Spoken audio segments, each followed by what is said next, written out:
লাগে আমি যখন কোনো অ্যাওয়ার্ড শোতে আসি এবং এই অ্যাওয়ার্ড শোতে এসে আমি যখন সবার মুখখানা দেখি, বিশেষ করে আমার সব প্রিয় সাংবাদিক ভাই বোনদের, আমার কোয়ার্টিস্ট, ডিরেক্টরস, প্রডিউসার্স, মানে সব তারকাদের যখন আমি দেখি, তখন এটা আমার কাছে মনে হয় যে এটা একটা মিলন মেলা।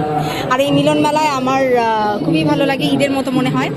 আর আজকে আমি এটা স্বীকৃতি পেলাম আমার সিনেমা যেমন জামাই তেমন বউ, এই সিনেমার জন্য। অ্যান্ড অবশ্যই ধন্যবাদ জানাবো রাজু ভাইকে, যিনি এই প্রোগ্রামের অর্গানাইজার। আর কি বলবো, আসলে আমি আজকে এতটাই টায়ার্ড, প্রচণ্ড বৃষ্টি ছিল, বৃষ্টি উপেক্ষা করে আমি খুব কষ্ট করে এখানে এসে অনেক লেটে পৌঁছাইছি। আর তারপরে যখন সবার মুখ দেখছি ভালো লাগছে। বৃষ্টির সাথে বিয়ের সম্পর্ক কি আমি জানি না, তবে আমার জন্মের সময় বৃষ্টি ছিল এবং আমি কোনো ভালো কাজে গেলেও আমি দেখছি বৃষ্টি হয়। আই থিঙ্ক আমার বিয়েতেও বৃষ্টি হবে ইনশাল্লাহ। না ভাই, আমার বিয়ে আমি করব, কারো কোনো প্ল্যাটফর্মের দরকার নাই, আমার প্ল্যাটফর্ম আমি নিজেই বানাবো। আমার যেই পরিমাণ শুভাকাঙ্ক্ষী সাংবাদিক ভাইরা আছে, আই থিঙ্ক আমার বাইরে থেকে আর মানুষ হায়ার করতে হবে না। বিয়ের সব দায়িত্ব আমি আমার সব সাংবাদিক ভাইদেরই দিয়ে দিব। না, আমার অপছন্দ বলে কিছু নাই, আমার পছন্দ সবাই। আমার ভাগ্যে যেটা হবে সেটাই আমি মেনে নিব। কেমন ছেলে পছন্দ, এক কোশ্চেনের উত্তর আর কতবার দিবে?